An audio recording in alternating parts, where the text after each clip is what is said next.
Hello and welcome back to Radicals, Yesterday, Today, and Tomorrow. So last week on the show, we sort of covered the abolitionist movement and various individuals that led to the eventual fall of the slavery system in the US and how that system was sort of constructed and various other things like that.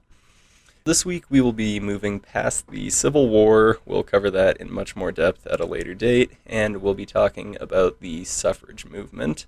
And this is actually going to cover sort of two suffrage movements, the men's suffrage movement in the 1800s in Great Britain, and then the women's suffrage movement in the US throughout the 1800s and into the 1900s, even bleeding a little over into the present now, which is just kind of wild to think about. But we will get to all of that on this week's episode of Radicals, Yesterday, Today, and Tomorrow. So, like I previously said, in this episode, I want to dive into the radical ideas being expressed in their relation to social and societal norms of the last centuries. Basically how society shifted from a very feudal system into, what we sort of live in now, where more or less everyone can vote. To properly understand the suffrage movement, we must first understand the evolution of what was considered normal society from the feudal age to the 1900s. So we won't be examining, any of the major events in that time, rather just the ruling classes and how they held power over the lower classes. So, in the feudal system, people were divided into just about four distinct classes. There were monarchs, lords, knights, and peasants. By this I mean that kings controlled large portions of land and had nobles ruling sort of subdivisions under them. The kings constantly wanted to expand their reach, as did the nobles within the various kingdoms.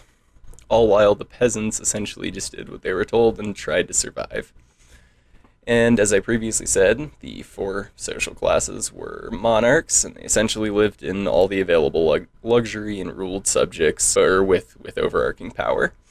Men did most of the ruling and held all the power. Women, did as little as they could, I suppose, and were just kind of subject under their husbands. Not a very pro-women society, but the idea of feminism hadn't even started at this time. And then the lords and nobles would rule over smaller swaths of land in a king's kingdom, sort of like a governor.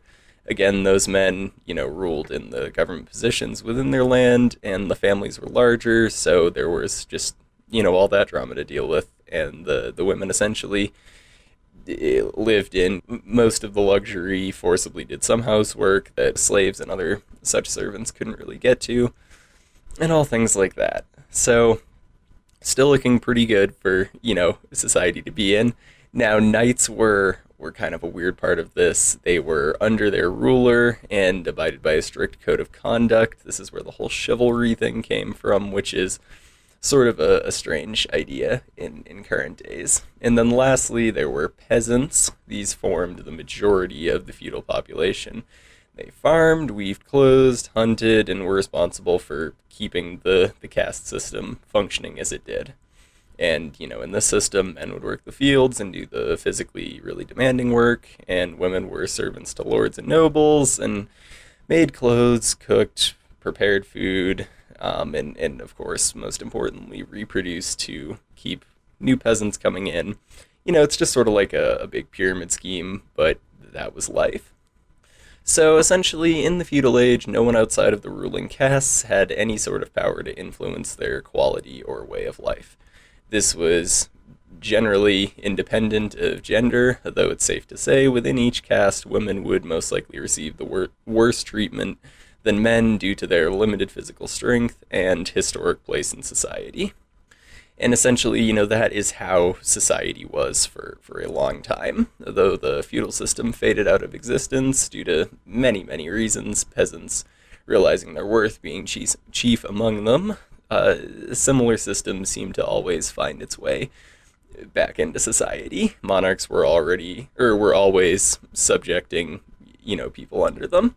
And 1800s Great Britain was no different. the citizens of the pre-industrial revolutionary era and in the Industrial Revolution lived in servitude to the aristocracy and the monarchs above that. Essentially, in 19th century Great Britain, voting rights were very restricted. A 1780 survey revealed that less than 3% of citizens in England and Wales actively participated in parliamentary voting. This all being, that would be like the top 1% in American society, that 1% number that's always thrown around, being the only ones that got to decide what was going on. And obviously, there's a problem there. So this construct did begin to shift in the 18th and 19th centuries with the universal manhood suffrage movement. In similar form to the American suffrage movement that we're all familiar with, the universal manhood suffrage movement started from a place of wanting to expand the controlling population to include oppressed groups. In the age of this movement pertaining to men who did not belong to the aristocracy, or as we would refer to it, 1%. The Reform Act of 1832 came not long after the Peasants' Revolution in France, or the French Revolution, primarily because British Parliament realized that change to their system was necessary, lest, a repeat of France happened in England. In 1830, the Tory Prime Minister Arthur Wellesley was starkly against parliamentary reform, but his own party's opinions were changing, partially due to an opportunity to help the middle class grow. This, however, could not stop the Tory party from being ousted from their ruling position in the late 1830s. So in Great Britain, there's this sort of Tory Whig party as their two main parties, and, they had their various political leanings, but essentially there was always one that was in power and one that was out of power, and the issue of universal men's suffrage was kind of what got the Tory party ousted from their power. So now we're going to talk a bit about Earl Grey. The Whig Party was prominent immediately after the Tory party fell, and the newly elected Prime Minister, Earl Grey, promised to continue parliamentary reform. So Charles Earl Grey came from a wealthy family and was raised in a similar environment to many other Whig Party family members at the time. He became a member of Parliament in 1786 at the age of 22, and a prime minister at the age of 66. So essentially, from the time he was out of his formal education, for the rest of his career, he was just a politician. He was in Parliament. And that was because of his, high standing in society, or his family's high standing in society. And I also do find it somewhat surprising that he was open to parliamentary reform at the age of 66, when most of our own politicians are far too set in their traditional ways by that age to, I guess, back any change or anything like that. But after the French Revolution, I'd be hard-pressed to find any aristocrat not feeling the rope tightening around their neck. Grey was also a proponent of change in Parliament from a young age. I guess this sort of backs my, why was he still in support of this stuff? But if he always was, then it would be harder for him to fall into the traditional ruts.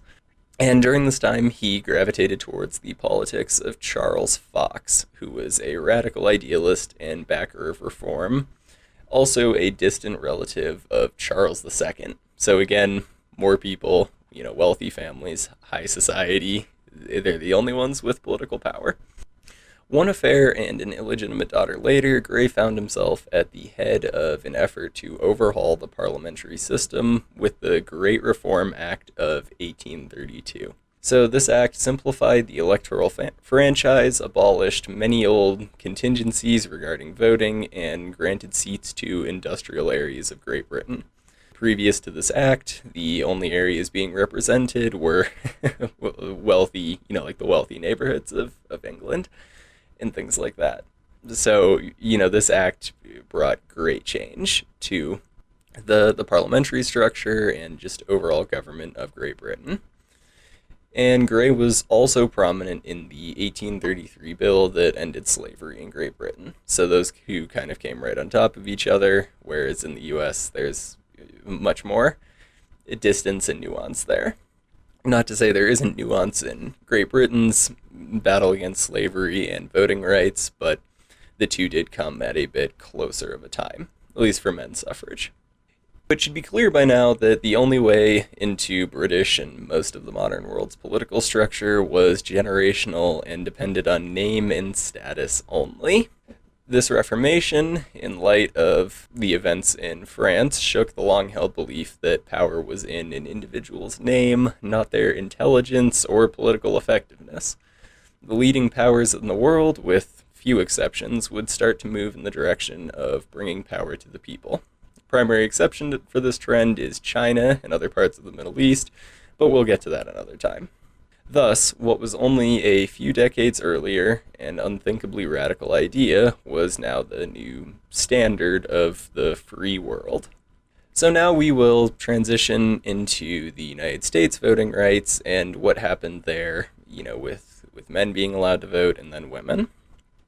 In the United States, voting rights were reserved for the wealthy and politically powerful, and of course, white Protestants, for many years until around the 1860s, when all states had, at least in legal form, allowed all men to vote, regardless of race and religion.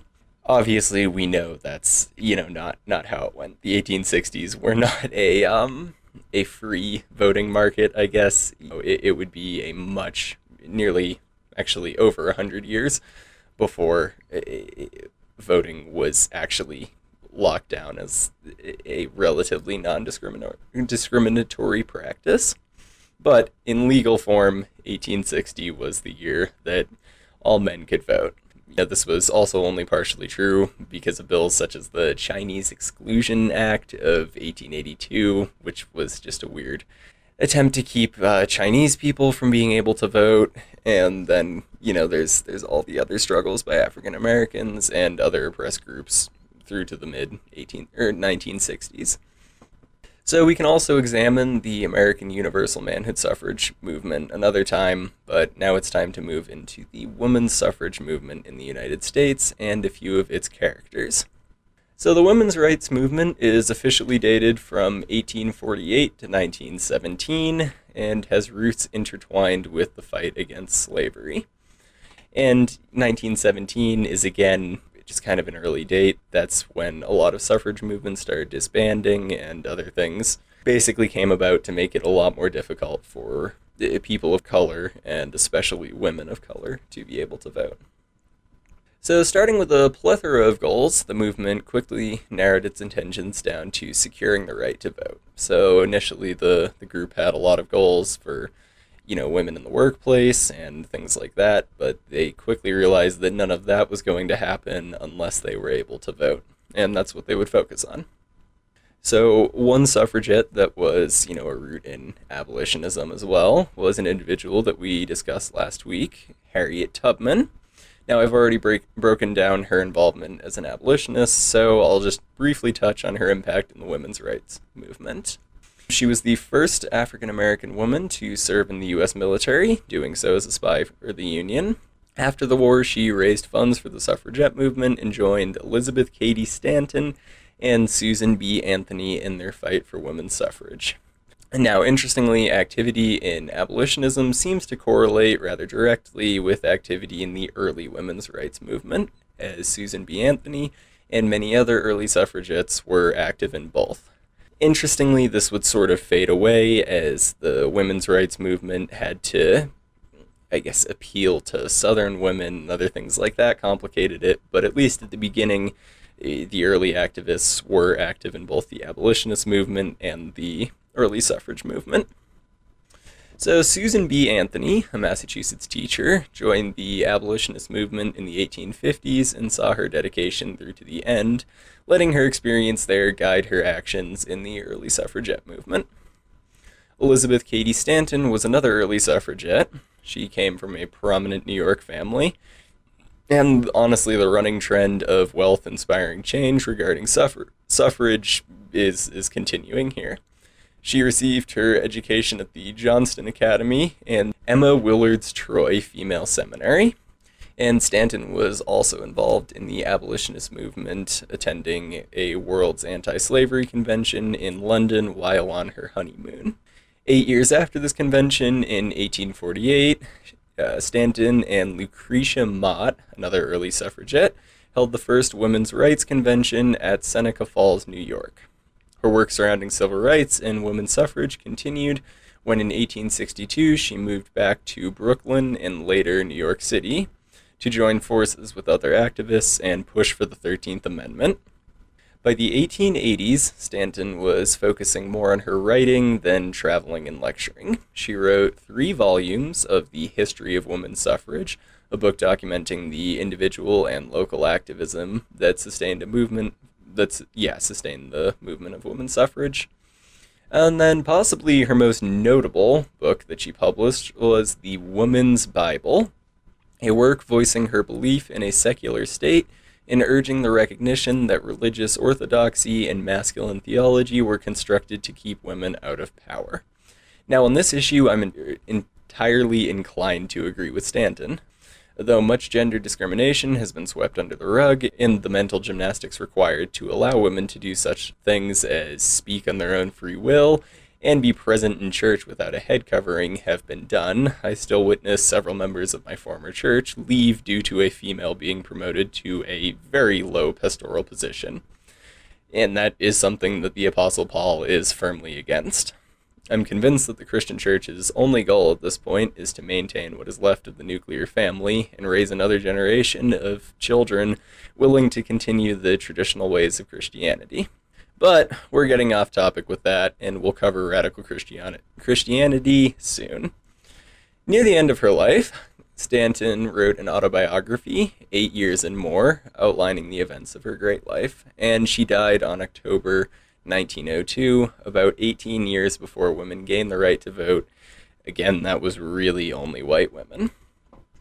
Now we'll move into the civil rights movement from the 1900s on, and arguably the most important time regarding actual laws established and changes of sentiment at large. Between 1880 and 1910, the number of women who employed in the U.S. increased from 2.6 million to 7.8 million. And though women were gaining traction in the business and industry, men still held the better paying and powerful positions. And, much of that wouldn't change for a long, long time afterwards.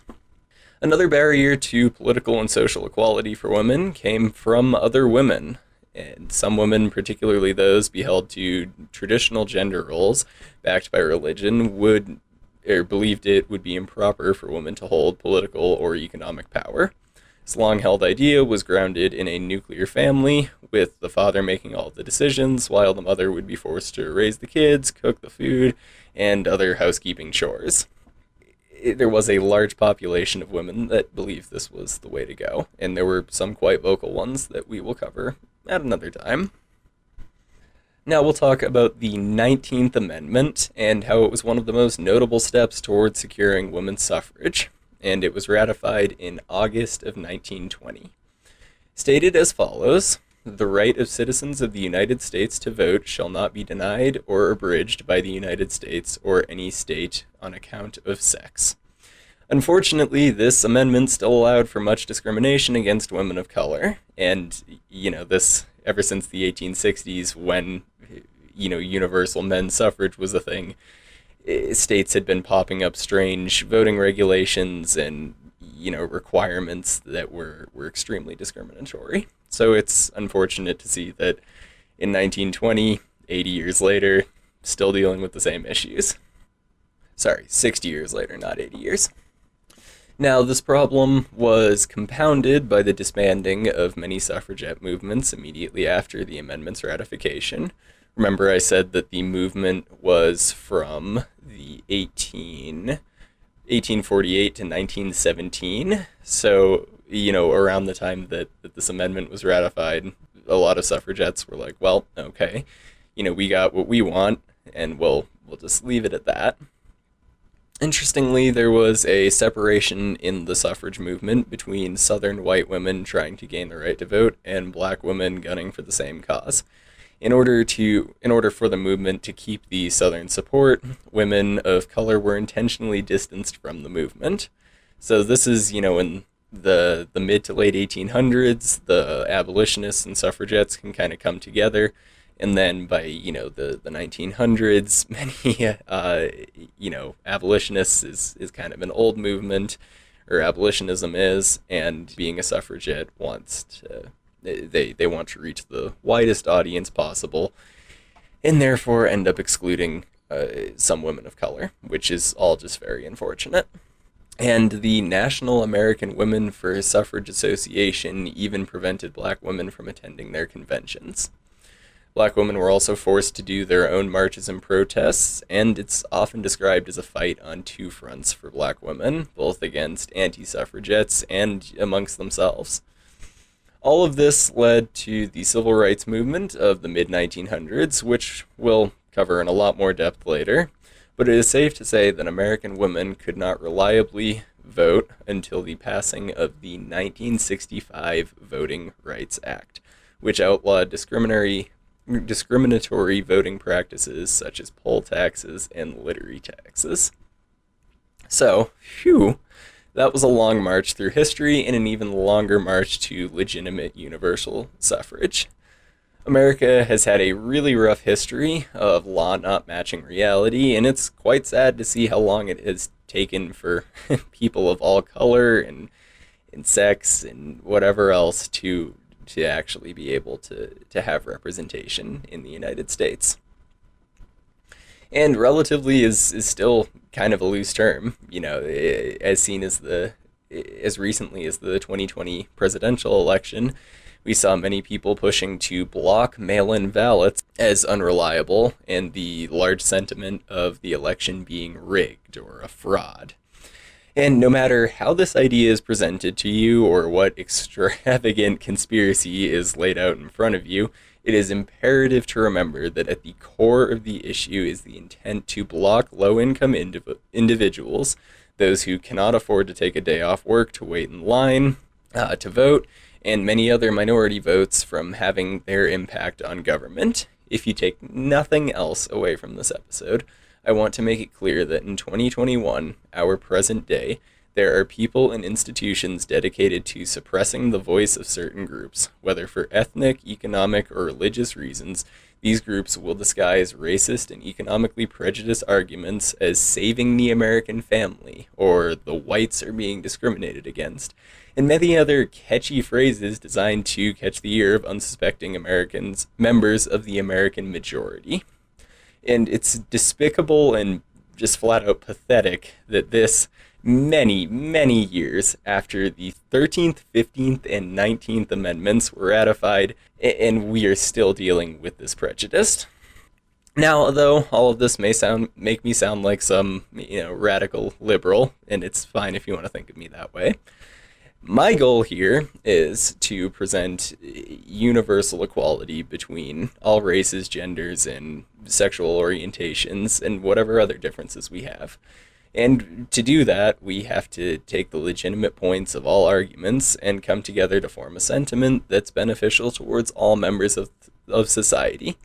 Thus, next week we will be examining the radical Christian movement and figure out why it has prevailed as the predominant religion of Western culture and why it is so hard for reform to come to them. So, all that and more on next week's episode of Radicals, Yesterday, Today, and Tomorrow. Thank you all so much for listening. Don't forget to like and subscribe, and I will talk to you all next time.